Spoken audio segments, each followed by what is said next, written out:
Hey folks, and welcome back to another episode of Straight Talk Whiskey. I'm Nick, here with you again, and as always, and thanks for joining us for episode number 67.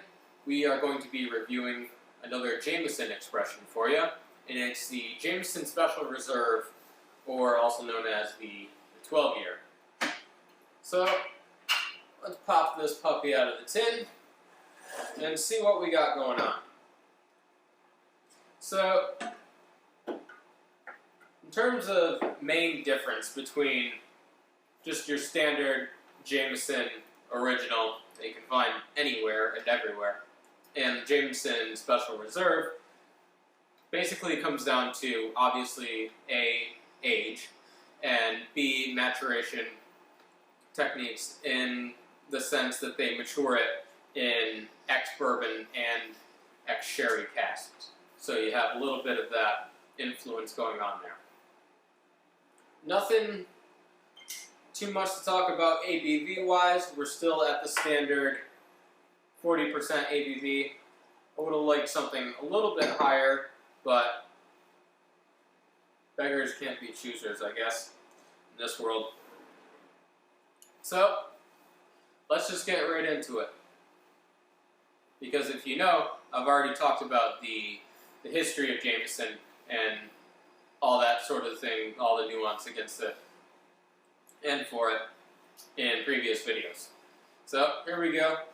Let's first take a look at the color. Nothing too fancy, nothing that different in my opinion from the Jameson original. I'd like to say it's a little bit darker hue just because of the maturation and being in some ex-sherry casks that it would have a little bit more of a hint to it, but it's got a pretty, that pale amberish gold color to it. Maybe a slight pinch there of red, little red color, but nothing too crazy. Let's go in for the nose.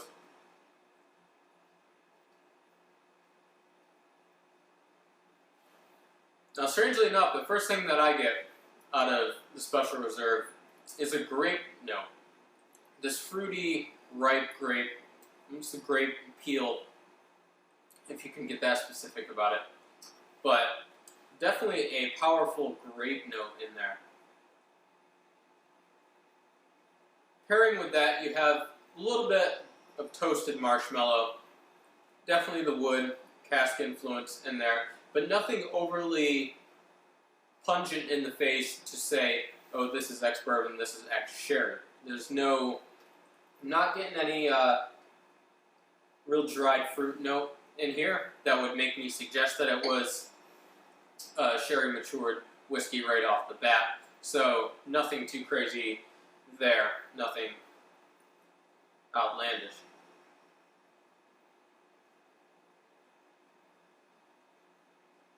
It has a little hint of spice to it, nothing insane, a little bit of that pepperiness, which I do get in the Jameson original. So it's still got that staple character to it in terms of nose. Let's go in for the taste.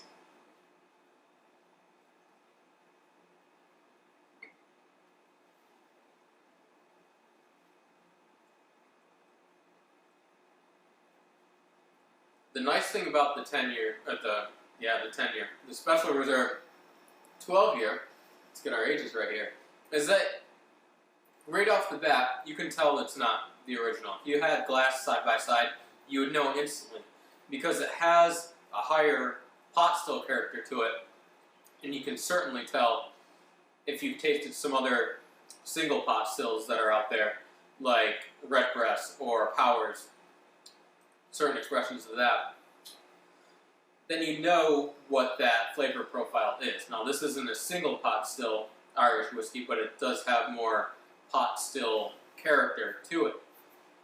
And you get that right off the bat. In terms of texture, that's the big red flag indicator. It's more of a creamier taste to it. It's got a little nuttiness that I wasn't picking up in the aroma, but definitely picking up in the taste.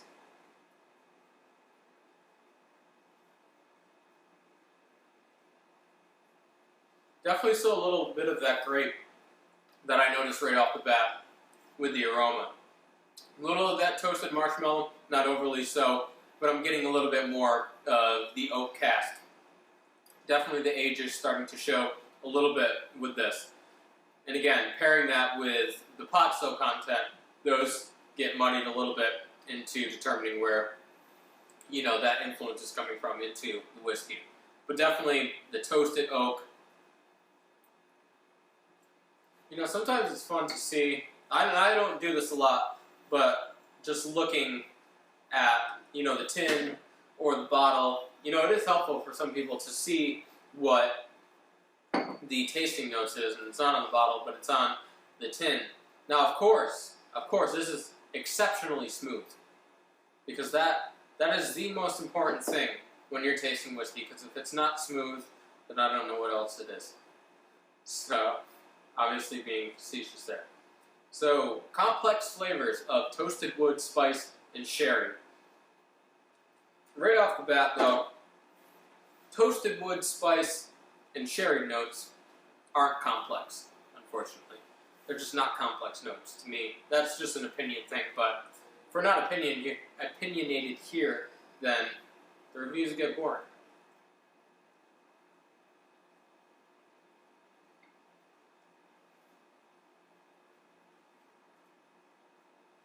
A little bit of that sherry undertone when sitting out for a couple minutes. I had one earlier that I left out maybe 10 minutes in the glass. I didn't really want to go too crazy with it being bottled at a low ABV. I didn't want to leave it out too long to have almost all flavor escape.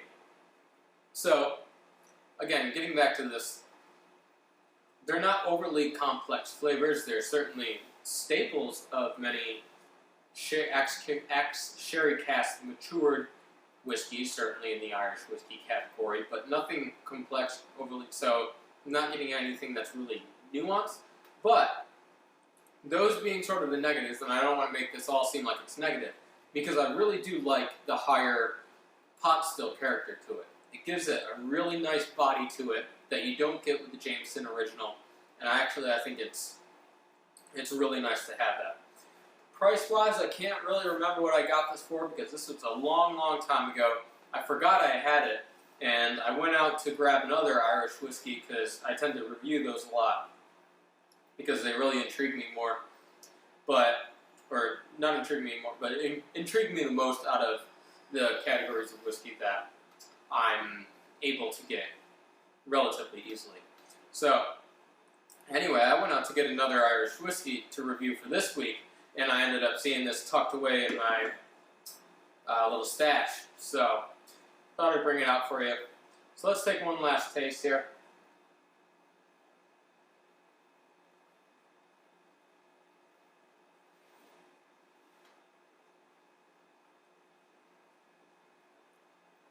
I think if you're somebody who has had Irish whiskeys for a little bit of time now, mostly the blends. So if you've had Jameson, the Bushmills original, or Tullamore, which is all their standard entry bottlings, even Paddy. Although Paddy, I do like a little bit more out of, you know, the whole group of entry-level Irish whiskeys. Tullamore and Paddy being really up there, the top two for me. It's sort of a fight, depending on how I feel that day, which would be the winner. But anyway, if you've had those, or one, and you're looking to branch out, see what else Irish whiskey has in store. You're not ready to go on to sort of the single pot still Irish whiskeys, but you're looking to make a bridge to get over there eventually.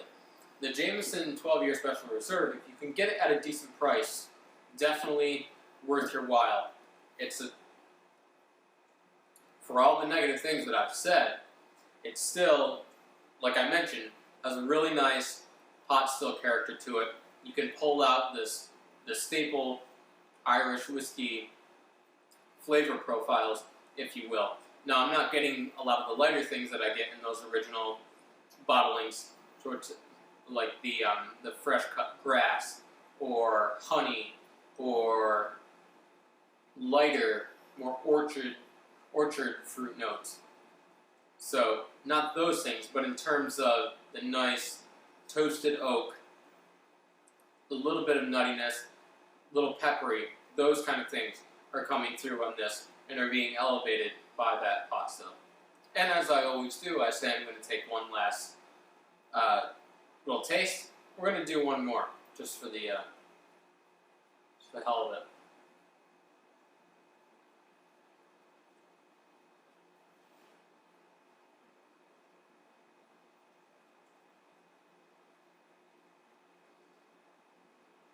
It's very nice. It's a great whiskey to end the evening with. It's a Great Nightcap. Really nice. I'd be interested to see people who are interested in making cocktails, what they could find does to their, cocktail making as opposed to Jameson Original. I'd be interested to see how that goes. But it is funny though, if you go on the Jameson website and look up their process, look at how their tasting notes for this, how it's made, you can find all those videos. It keeps coming back to this one thing though that I have to talk about, is that it's smooth. First and foremost, it's smooth. They've got a quote from John Jameson that said the whiskey is so smooth that he would drink it even if his name wasn't on it. So anyway, this whole thing was smooth. I don't know where the hell this came from or why it's such a dominating marketing keyword to grab people in. Rarely do I find that smooth whiskeys entice me to buying them, because I want things that are rich. Sometimes I want things that are complex, and sometimes I want just something that I just know what to expect. I know the quality is consistent. I know I like a certain, maybe a sweet tardiness that whiskey has. But I don't go up to my local store and say, hey, what do you got that's smooth? I think if I did that, I'd probably be kicked out of the store. I don't know. I'm not going to try it, but anyway. So, this whole thing was smooth. It's going to be funny, and, going in for the score, I was just going to write smooth down, which may or may have not have been funny, but I don't know. So, you be the judge of that, hypothetically, what that would have been. But let's go in for an actual score here, because some people are generally interested in what I score things for. I really don't put too much emphasis on the score, because it's all subjective to what your own tastes are. But for episode number 67, I think, we're going to go with a score of